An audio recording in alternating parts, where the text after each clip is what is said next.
Welcome back to App Stories. This episode is brought to you by RevenueCat, SetApp, Collide, and SourceGraph. I'm John Voorhees, and with me is Federico Viticci. Hey, Federico. Hello, John. How are you?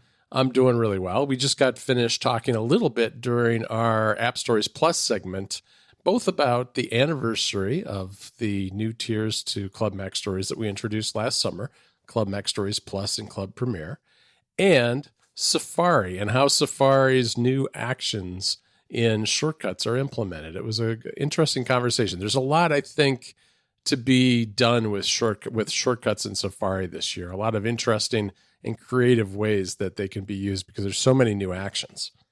Very true. Very true. There's a ton of changes in Safari, in shortcuts, and Safari also this year when it comes to automation. So that was a fun topic for App Stories Plus, so go check it out. And also, before we get into the main episode here, into the main topics, I just wanted to reiterate something that I said in the App Stories Plus pre-show segment. Just thank you to everybody who joined the new club tiers over the past year. It's been an incredible journey, and we are super thankful at Mac Stories, whether you are a regular club member or if you upgraded, if you tried out, the new Club Mac Stories Plus tiers or the Club Premier App Stories Plus. We are super thankful for your support, and we hope that we've been able to provide you with the kind of content and the kind of expertise and the kind of useful, app coverage and tips and editorial coverage that you've come to expect from us over the past decade and more that we've been doing this. And I just want to say once again, thank you. But this is just the beginning, right? This is I am so excited for the things we are building right now. Just a few days ago, we got a demo from Alex, and we got a few working prototypes from Alex and designs from Sylvia. And I am so excited about what we are building. And because what we did last year with the launch of the new club was a necessary foundation that we knew we needed to lay before we could build on top of it. And now we are in that stage of building on top of it. And I wish that I could share things right now, but I don't want to, and I can't because they're not finished. But just thank you, and please know that your support means a lot to us, and it makes me basically it makes me happy to do what I do every single day. So absolutely, it really is the linchpin to the modern Mac Stories. Without the club, we wouldn't be doing the kind of things we're doing to both expand the club itself and also take Mac Stories into the future, which is one of the things we're working on right now. This episode of App Stories is brought to you by RevenueCat. If you're a developer, your time should be spent focused on what's most special about your app, not hassling with StoreKit. In-app subscriptions are critical to a lot of apps' success, but getting the infrastructure right is tough. That is, unless, of course, you're using RevenueCat. RevenueCat is payments infrastructure simplified. You don't need to worry about managing servers or writing complex back-end code because they take care of all that stuff for you. What's more, RevenueCat is cross-platform, so when you decide to expand beyond iOS to Android or the web, you can do that with RevenueCat.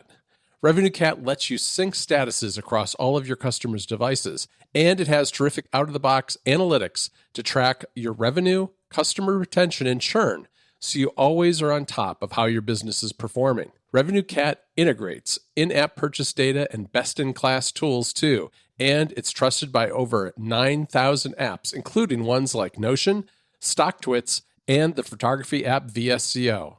Set up RevenueCat today. Integrating your app will take just hours, not days. So what are you waiting for? Visit RevenueCat.com to learn more, or use the link in the show notes to let them know that you came from App Stories. Again, that URL is RevenueCat.com. Our thanks to RevenueCat for their support of the show. All right, Federico, I think that we today want to talk about shortcuts because I know you've been thinking about this a lot. You've been doing some experiments as you work on your reviews, and there's some very interesting stuff going on in shortcuts. It's a different kind of year in that we're not seeing any big architectural changes to the apps themselves and how they work, but we are seeing a shift, I think, in the way that Apple is approaching some of its own shortcuts actions for the apps inside, the system apps in the OSs. And it's interesting to me because we're not seeing the kinds of actions that are system level type things that we sometimes have gotten in the past. It's very much a focus on the apps themselves. And one of those changes, in addition to kind of building out actions and apps that have been neglected for a while, at least some of them, there are new ways to filter that they've been around for a while with Apple's own apps, but they're being expanded there, and they're also being made available for the very first time to third-party developers, which really opens up a lot of interesting possibilities. Yeah, so I want to talk about this right away before we get into some of the examples of shortcuts integrations and what constitutes a great modern shortcuts integration. I want to talk about this new predicate filtering capabilities for shortcuts in iOS 16. Yeah, and I think we need to explain what a predicate filter is, because this is not something that I think most people really know what it is. But how would you explain it, Federico? Mm-hmm. So predicate filtering obviously sounds like a very engineering type term for regular people. So a good way to think about this is take a look at some of the Apple actions for finding things, for filtering things. Actions like find calendar events or find photos or find reminders, right? Mm-hmm. Those actions, the find actions for apps, for system apps. Now, in those actions, you will notice that you can add filters, right? We've used these actions over and over on Mac Stories and the Club over the past year, whenever we want to filter something. And when you add those filters, you have an add filter button, right? You add a filter, and then you get something like, let's say that you're using the find reminders action. When you add a filter to that action, you get an empty parameter that by default says list, and then there's a condition in the middle that says is, and then there's the value on the right side that is empty, right? That's the predicate filtering. The idea is that you have those dynamic filters that you can mix and match, because you can have multiple of these filters, and you can tap on each of the components of this filter to change it. So you can tap on where it says list, and you can say, no, I don't want to filter based on the list. I want to filter based on the title. And so you tap it, and a pop-up that is pre-filled with all the possible filters comes in. And you say, okay, yeah, I want to pick something else. Then you tap on is, like the verb component of it. And you're like, no, I don't want to have is as my condition. I want to have is not or contains, right? You can tap on that and you can change the verb. You can change the condition that the filter uses, right? And that also is a list that you can choose from, and you can switch it based on what you're looking to do. And then, of course, you can also tap on the value. You can tap on the value if it's the kind of thing where you're supposed to choose from a limited number of options. That value will be pre-filled in another pop-up. So, for example, let's say that you're using the find reminders action, and let's say that you want to make sure that you're filtering reminders from a specific list. If you tap on the empty value for the list filter, you will get a pop-up with a list of all your reminders lists to choose from.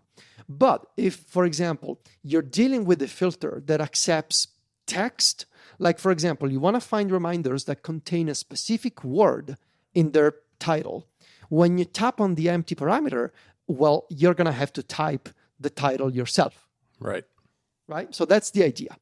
Yeah, it's very powerful. And I think of it this way, I guess, as I always think of the first list that you described as the metadata available to you. You know, what does that app offer? When it's reminders, it's lists, it's due dates, it's creation dates, it's titles, it's all that kind of thing. And then the verb is just whatever makes sense for that type of data to just, is it that kind of data? Is it not that kind of data? Does it fall into a range? Those sorts of things. And then often the final one is always almost always defined by you. It's the name of the list that you gave your tasks in reminders, or it's a calendar that you can pick from to pick a particular date or range of dates. It's that sort of thing. Yeah. So here's where we get to why this matters for developers.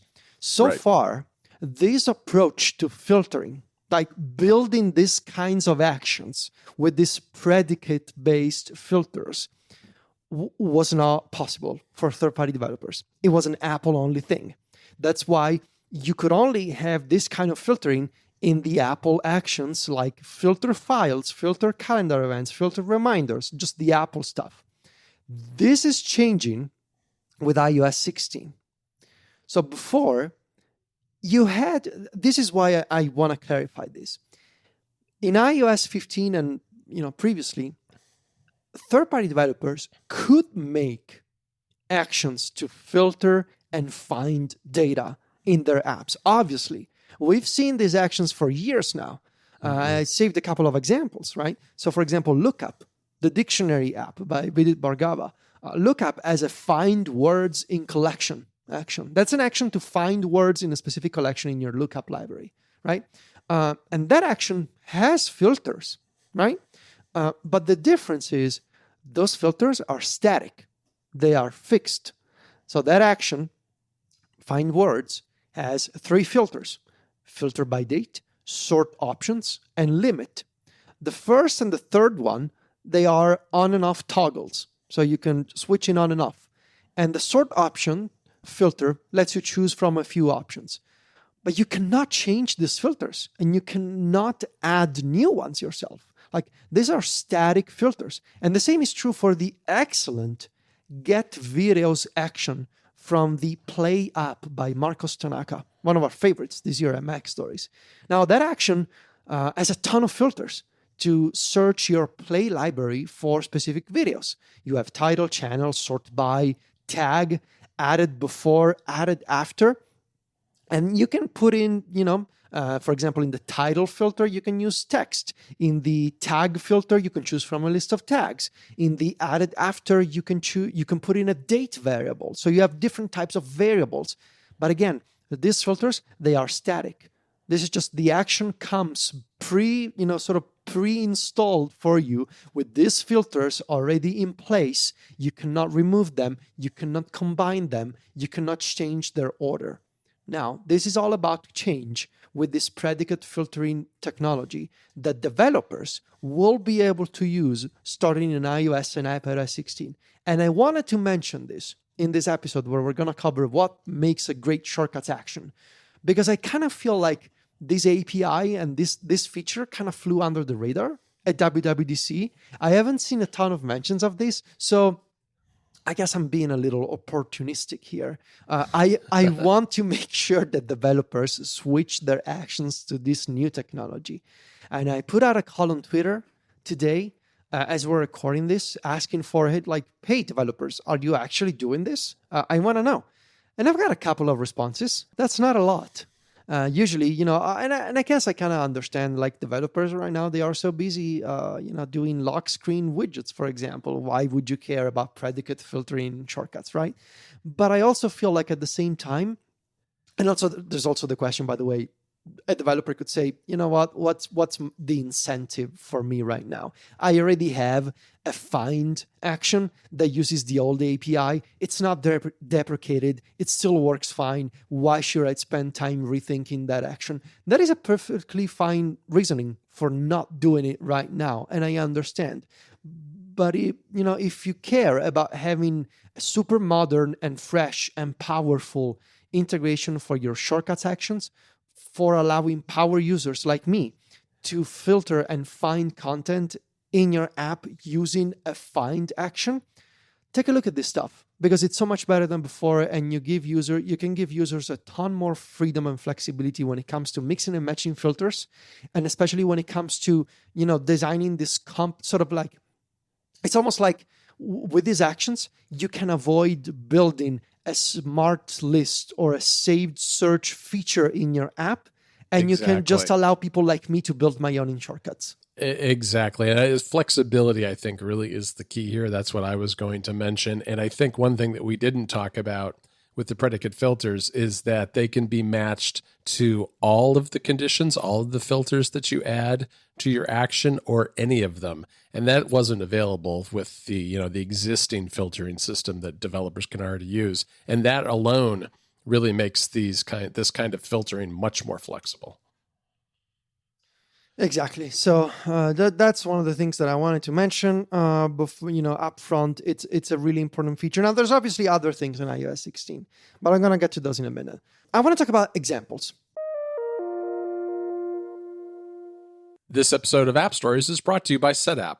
Getting things done is a challenge that everyone struggles with. The only way to tackle it is to make sure that you have the right tools for the job on your computer. And that means having the right apps. A great way to discover new quality apps and to get all the tools you need to get your work done is to go to SetApp, a subscription for Mac and iPhone apps. SetApp packs a whopping 240 high-quality apps all into one service. Whether you need to develop, design, or create, there's an app for almost any task, so you don't need to look tons of places to find what you need. With SetApp, you can think about your tasks, not your apps. This is a fantastic collection of apps. You would spend hundreds, if not thousands of dollars buying these apps individually. And with SetApp, they're all available for one low price. This is a curated collection too, which means it's only the best apps. Some of our very favorite apps on Mac Stories are here.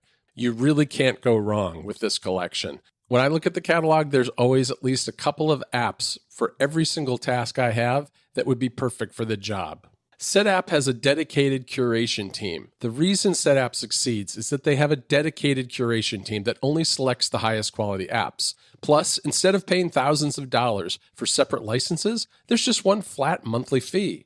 New apps are added regularly, and updates are free, and all apps are fully featured pro versions. Until September 15th, you can use the code AppStories to get a 1-month free trial on SetApp. Head on over to setapp.com to redeem that code today. That's SETAPP.com with the code AppStories to get a free month. Our thanks to SetApp for their support of the show.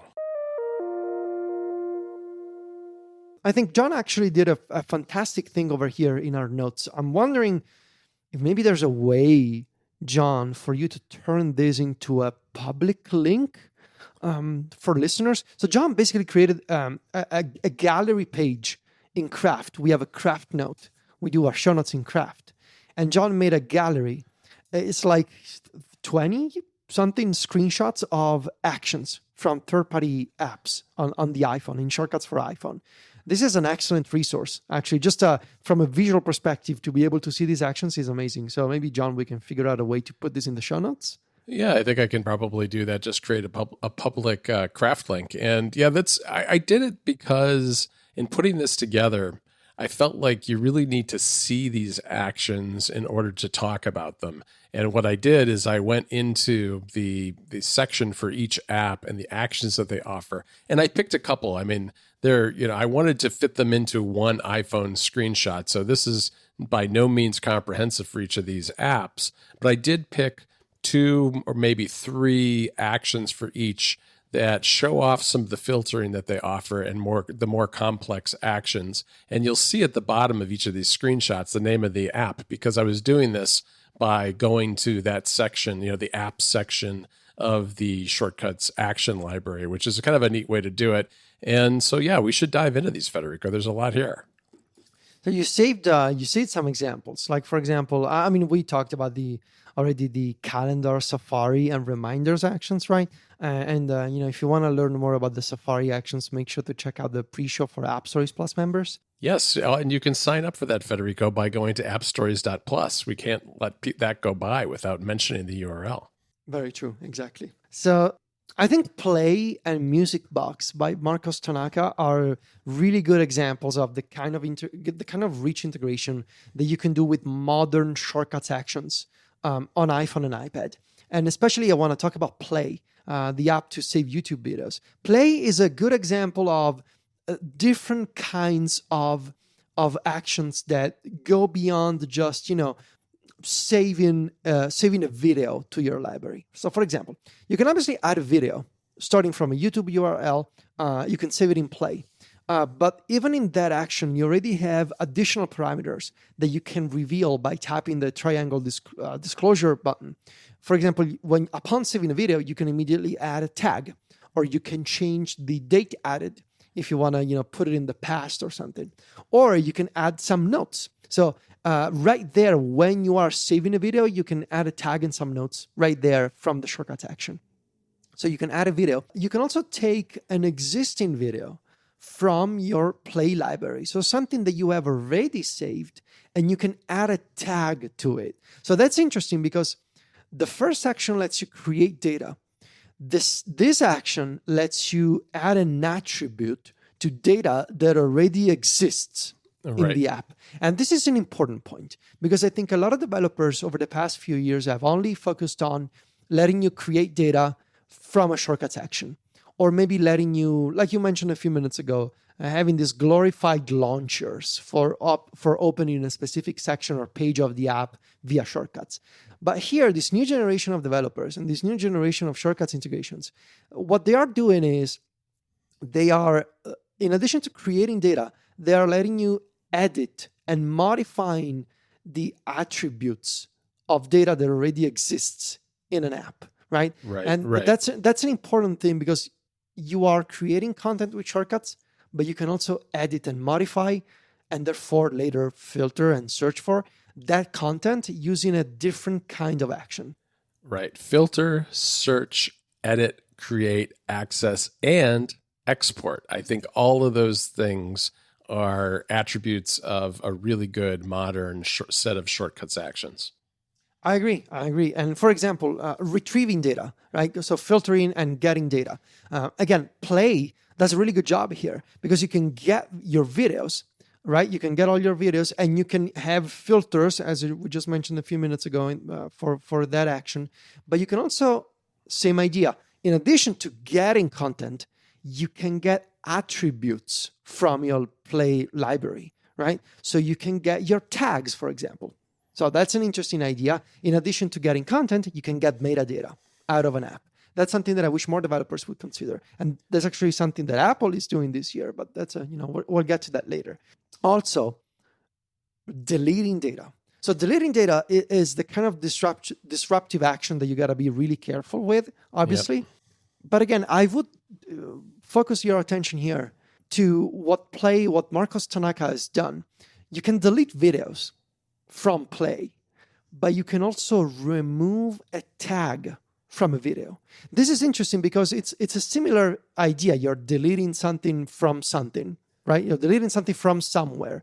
But in this case, you are removing an attribute from an item that is already in the app. So you are editing, you are modifying content. Again, this is an interesting idea that I wish more developers would consider. Right, because Play is essentially a library app. It's a library of links, but it lets you update the status of those links. So maybe you've watched your video and you have a tag that's watched, and now you want to change it. You have a tag that's watched, so you want to change it from unwatched to watched. It's really kind of neat.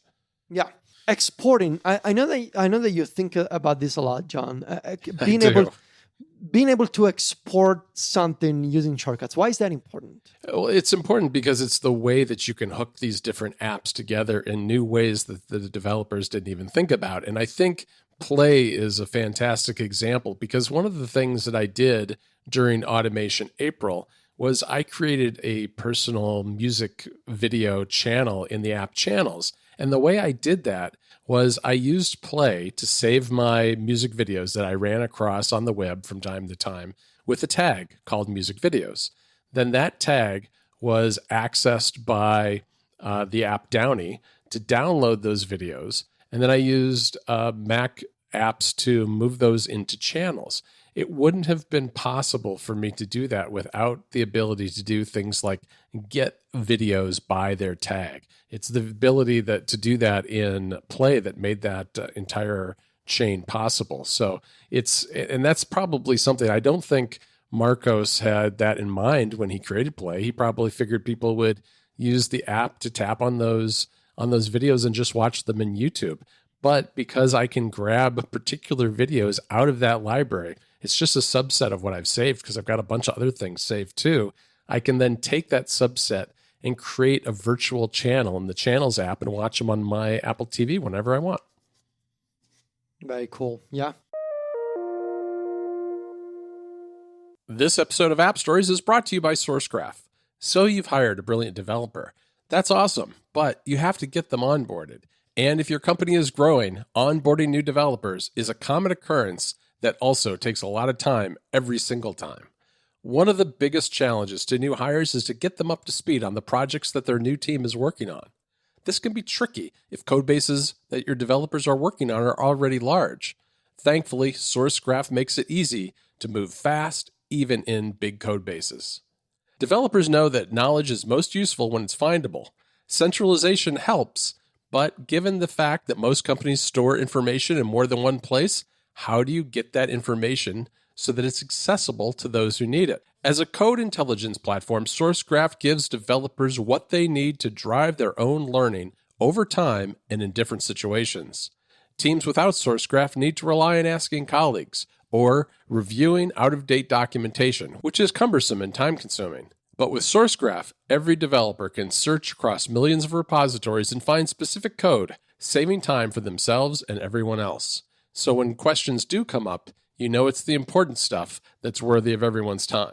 SourceGraph was created to make developers' lives easier, and today they work with leading companies across every industry, including 3 out of the 5 top tech companies, plus PayPal, Uber, Plaid, GE, Reddit, and Atlassian. Visit about.sourcegraph.com today to learn more. That's about.sourcegraph.com to find out why some of the biggest tech companies in the world use SourceGraph and to see what it can do for yours. Or just click on the link in the show notes to let them know that you heard about them from us. Our thanks to SourceGraph for their support of the show. So we mentioned creating, deleting, finding, filtering, exporting. Changing settings is an interesting, potentially new avenue for shortcuts.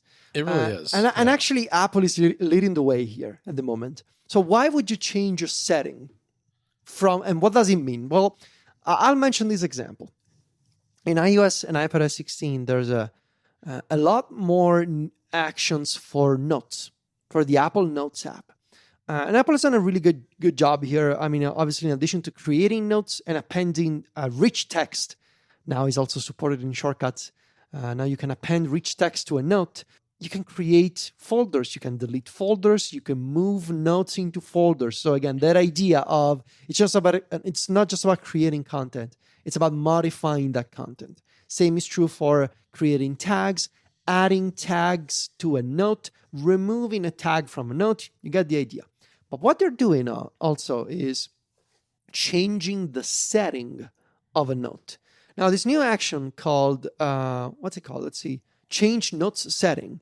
It lets you enable or disable or toggle some very specific things. So, for example, you can enable the auto conversion to tag. That's for when you type a hashtag in notes and then you press the space bar, whether it should become a tag or not. You can disable the notifications for mentions, or you can change the setting for resuming the last quick note. These are app-wide settings that you can change from shortcuts. Now, why is this important? And I think Apple has recognized that these kinds of actions, well, there's a couple of things, I guess, that they have recognized. First is you cannot make assumptions about how people will use automation, because chances are somebody somewhere is doing something that is really important to them, and you had no idea when you were building those automation tools that those tools would be used in a certain way. I see this all the time with the shortcuts that I share, right? With the shortcuts that I make. And I end up hearing from people from all over the world saying, actually, this shortcut that you made, or I don't know, this technique that you explained was useful to me because I do such and such. Like, for example, in the past, I had a comment, this is something that I always remember.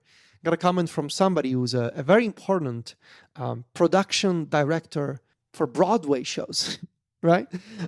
In New York.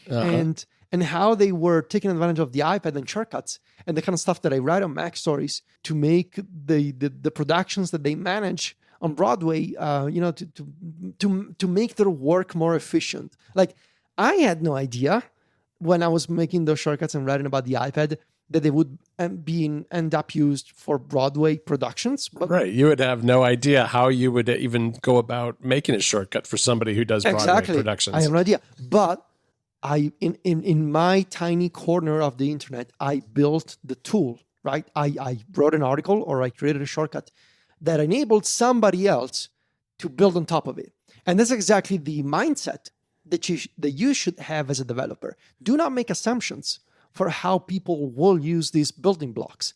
Just make sure that you produce the building blocks, and then the people will come and they will do their thing. That's the beautiful part of automation, right? And that's why really is. It really that's is, why I keep insisting on talking about this stuff and making sure that you have the latest and greatest technology at use in your shortcuts actions, because it matters.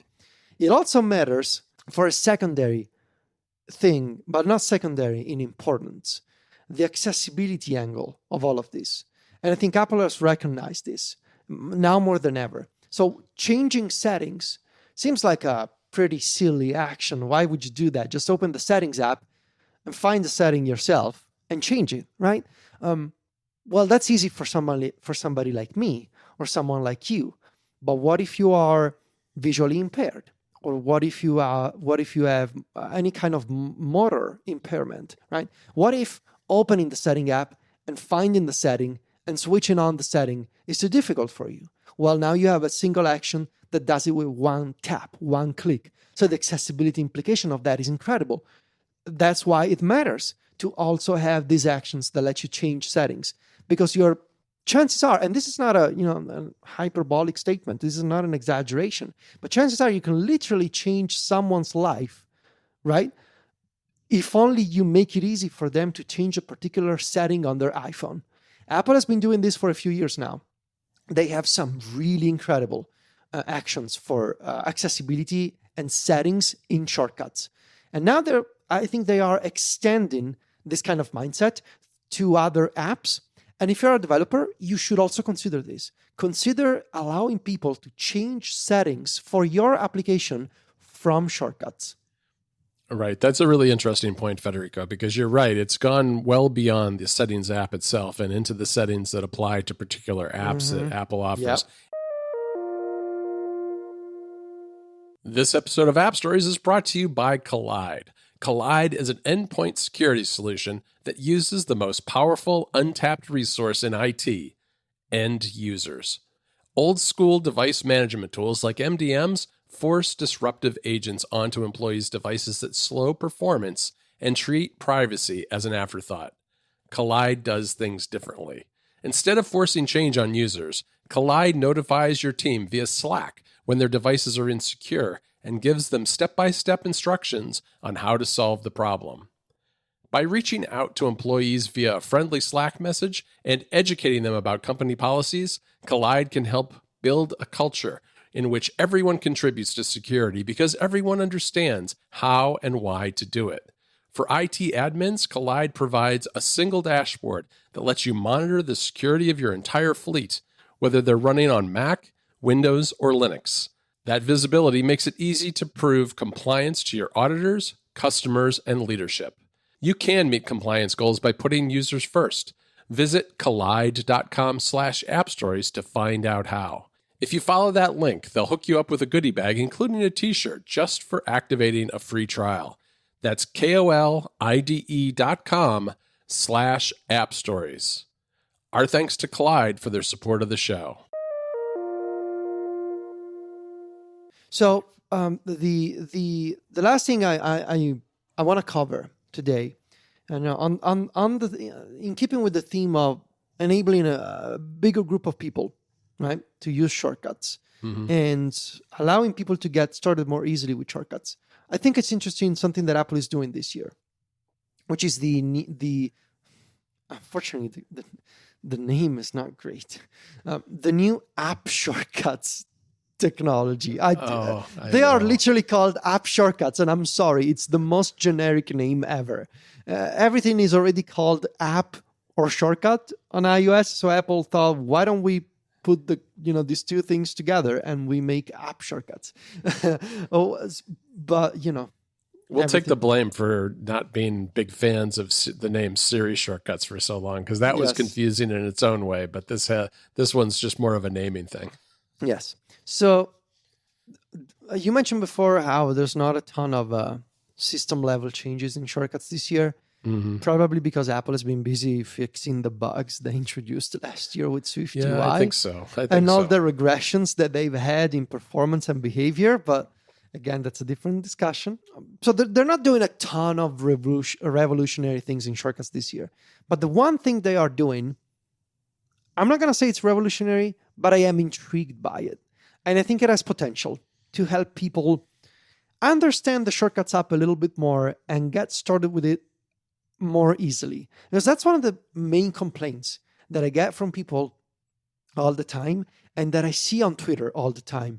Yeah, Shortcuts is cool. I have no idea how to get started with it. Like, I see variations of this comment almost every week. Yeah, if only I knew how to get started with Shortcuts. Or I opened the Shortcuts app and everything was a blank page and I had no idea what I was supposed to do. Like, Shortcuts has a learning curve, right? That's the biggest problem with it. That's why Apple has a gallery. That's why Apple has a set of suggested shortcuts. That's why Apple hasn't removed the ability to share shortcuts, because they need all the ways they can get to help people get started with shortcuts.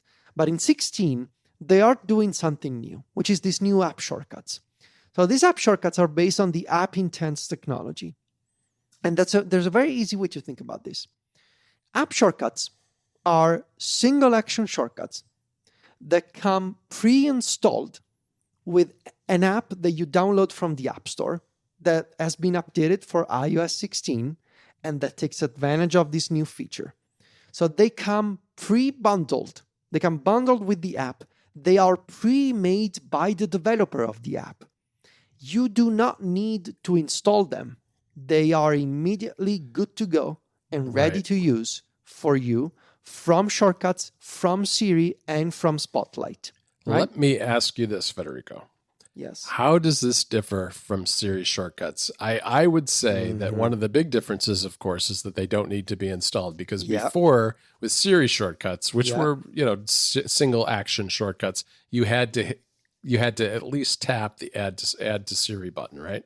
So basically, yes. A good way to think about this, and you will get it immediately once I put it in these terms, it's the difference between opt-in and opt-out. Yeah, that's a good point, yeah. Right? So now, before it used to be that those shortcuts were opt-in, meaning developers could donate a shortcut to the system, and then you would see that screen add to Siri, and you would need to manually install the shortcut by adding it to Siri and giving it a custom phrase. The system is the opposite now, meaning those shortcuts, they are pre-installed. So they're opt-out, basically.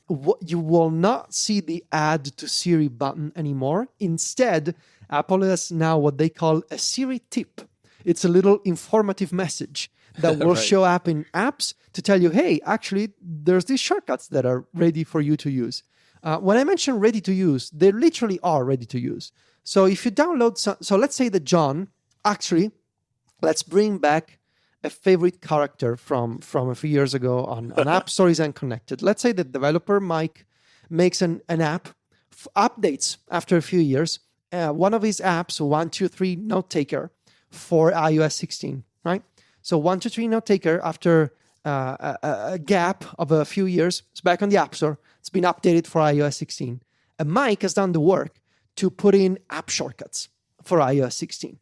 Now, once you update 123 Note Taker and you open the Shortcuts app, at the very bottom of the sidebar, basically at the very end of your folders in Shortcuts, you will find this new section for app shortcuts, and you will see the icons for the apps that have app shortcuts. And if you tap on that, you will see all those shortcuts, all those app shortcuts that have been installed for you and are ready to use. Again, those are single action shortcuts. They're made of just one action. And the idea is that I guess Apple is betting on users sort of serendipitously discovering the shortcuts. Like saying something to Siri and realizing, oh, I guess that app can now do this already. I didn't have to do anything special to install this shortcut.